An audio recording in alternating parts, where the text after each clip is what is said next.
Hey guys, how's it going? Welcome back to another video. This modification is going to be sick. So DRZ Off Road was kind enough to send this product out for me to do a how-to video for you all. They are an up-and-coming company, and they started out doing like LED headlights for the 4Runner, specializing because the 4Runner projector housing is a little different. Started doing that, and now they're trying to get into the hidden light bars. Starting to do stuff for older Toyotas. They want to do bumpers, roof racks, everything. So they have the drive and potential, and I love companies like that. So I said, heck yeah, send that out to me.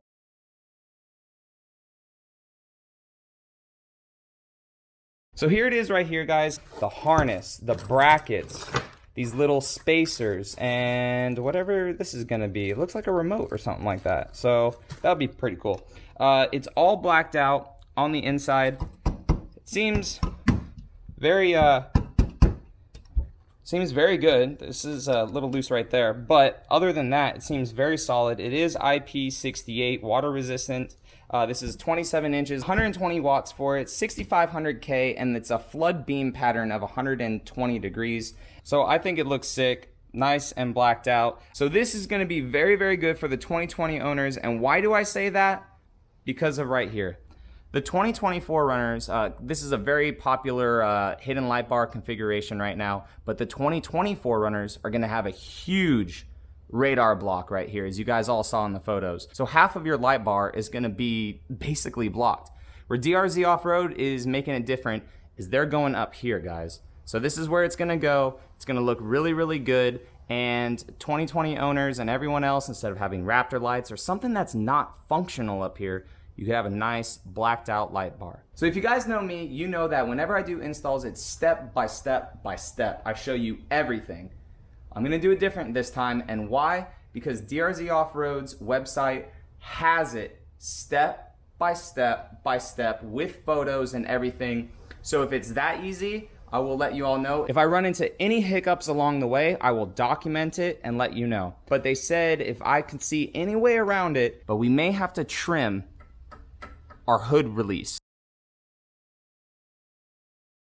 As you can see, I already took off that upper little hood valance. I already took off my upper grille valance. This modification will work if you have the Toyota emblem right here, but then again, it will just block a little bit of the light bar. And then you're not going to have this piece right here anymore, which attaches to that upper valance, but the upper valance will still secure itself right here and right here. Alright, so when drilling, I found out a very easy way. So you can measure it out if you want the 29 centimeters apart, but basically the easiest way I found it, so this is that center point that they were talking about. If you bring your finger, you're going to feel a little notch right here. See that notch? You're going to feel that. And if you put this kind of right where that notch is, basically, then it's going to be perfect. So all you're going to have to do is then drill through from there. See how that's like right there? So you're gonna drill in where this curves, like they said, and just put your finger to make sure that you're not gonna hit that little plastic right there.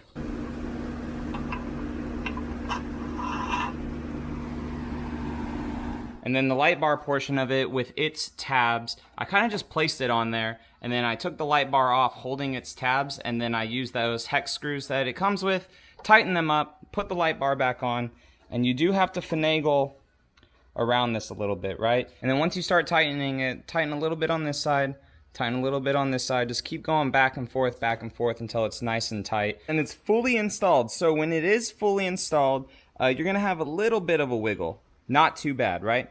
I was dremeling it, but then I said, you know what, forget it. Because if some people don't want to Dremel, then I'm not gonna make people Dremel. So what I did is, you could see I kind of started dremeling, and then I just spray painted it back. But what I did is I kind of just held this latch and just kind of ever so slightly bent the latch towards me to kind of lift up on it.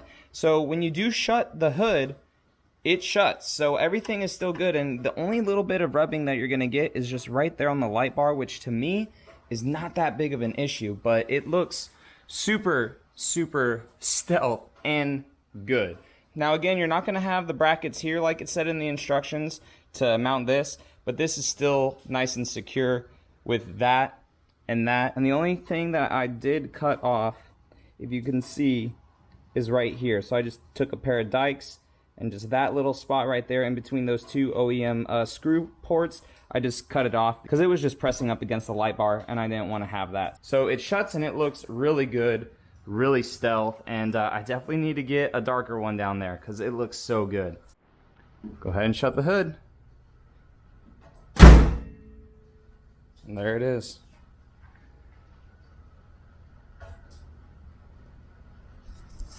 Same, different shirt, same day, because I sweat through the other one, but very, very satisfied. If I was to do it again without doing it for YouTube, then they also told me, hey, see if there's a way to not cut the hood latch, because a lot of people don't want to do that. So I was messing around with it. If I was to do it again, maybe 45 minutes, 45 to an hour. With wiring and all that, I could definitely see an hour and a half to 2 hours, but very, very simple install. Let's cut now to see how the light output is on this light bar to see if it's even worth it. So again, camera quality doesn't do it justice, but this is just my low beam LEDs on right now.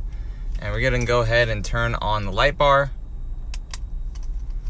That's pretty solid. Now, I did notice that it cuts a bit right here just because of the way the grill is angled. So if I turn off my lights themselves, the very focused like flood beam. So it's like very concise and very centered. Like it doesn't just kind of blat out all over the place. As we start to approach, you know, this bush right here, it does look very, very spot on. And the way you can kind of tell that is like with the trailer right here, it's not like illuminating all over the place. And as we go up and down, going more towards this building, it's like a very controlled beam, I guess I should say. So it's not like blurring out, like you don't have patches right here or you don't have patches over there. But if you turn back on your, if I turn back on my low beams, you have that, and then now fogs. So the fogs definitely cast out a lot more over there. I have LEDs in both fogs and low beams, but it's pretty bright for just being the light itself.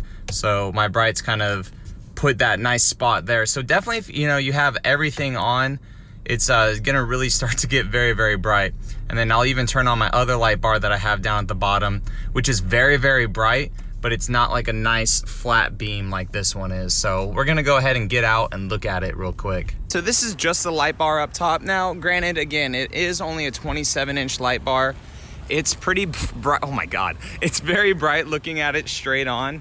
But it's not the brightest light bar in the world, right? But for the price that you're getting it at, plus it being in a cool spot up top, I mean, you're not only gonna run that light bar 100%.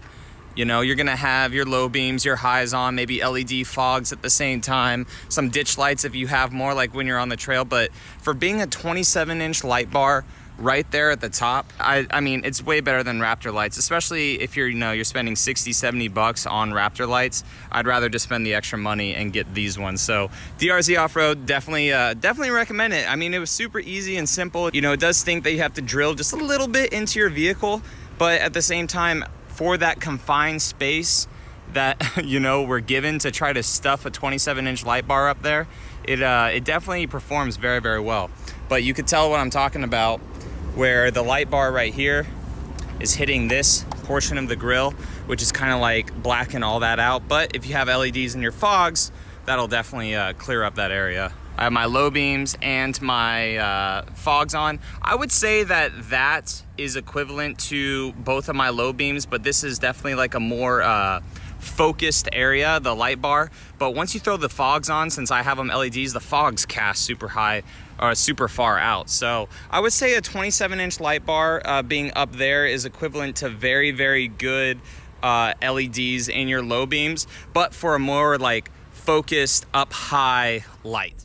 And that's it, guys. I like it. It looks really cool. Like, you can't even tell really that it's there. It looks really, really good. Aesthetics wise, definitely thumbs up, because it's nice, it's stealth, it's black back there. You would not even know it's really there unless you really, really look at it. It's not incredibly bright because, you know, it's not a name brand light bar, but for the price that it is and the ease of doing it into your this tiny, tiny little area, I think it's pretty good. So I could definitely recommend it for you guys. The links to everything will be down in the description like always. DRZ Off Road, thank you very, very much for sending it out. It's awesome. And guys, just because they sent it out for free to me, If I hated it, I would let you know, okay? This I actually liked. It's very, very cool.